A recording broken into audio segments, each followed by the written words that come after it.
तर कसा मित्रांनो, मी तुमचा शिंदे ब्लॉगर. आज मी आणि कॅमेरामॅन निघालो होतो बघा सांगोलला. त्याचं कारण म्हणजे आमच्या घराच्या पुढल्या साईडला आणि मागच्या साईडला पत्र मारायचं आहे. तसंच आपल्याला बेलचं सगळं सामान पण संपलं होतं, ते पण आणायचं होतं. त्यासाठी चाललो होतो. म्हणजे कसं एक तीर से दो निशाण असा विचार करून आम्ही चाललो होतो बघा. जाताना मग सोनंच्या पेट्रोल पंपावर तेल टाकायचं म्हणून गाडी वढली आणि इथे बघतोय तर गर्दी मुलकाची. ह्या गर्दीतनं कसाबसा तर नंबर मारला आणि ओकेमध्ये सांगोला पोहोचलो. सांगोला आल्यानंतर मग पहिल्यांदा आपण गोवा स्टीलमध्ये सगळी चौकशी केली पत्र्याची. तिथनं मग महालक्ष्मीमध्ये पण चौकशी केली.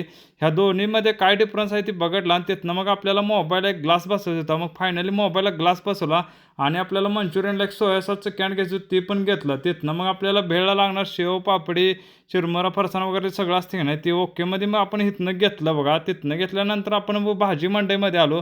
इथं आपल्याला काय घ्यायचं होतं, टोमॅटो, कोथिंबीर, कांदा, लसूण वगैरे सगळं घ्यायचं, ते सगळं घेतलं. तिथनं मग आपण मॉलला पोहोचलो, कारण आपल्याला जी बाहेर गोष्ट भेटत नाही ती सगळं मॉलला भेटतं मित्रांनो. तिथनं सगळं घेतल्यानंतर आपल्याला लागलं होत्या भुका. मग काय पुरी भाजीवर ताव मारला आणि जात असताना घरी मित्रांनो मग काय कॅमेरामॅनला एक चप्पल घ्यायची होती, चप्पल घड्याला नव्हती. मग फायनली घड्याला एक चप्पल घेतली आणि ओकेमध्ये मग परत निघालो बघा आम्ही दोघं मिळून घरी.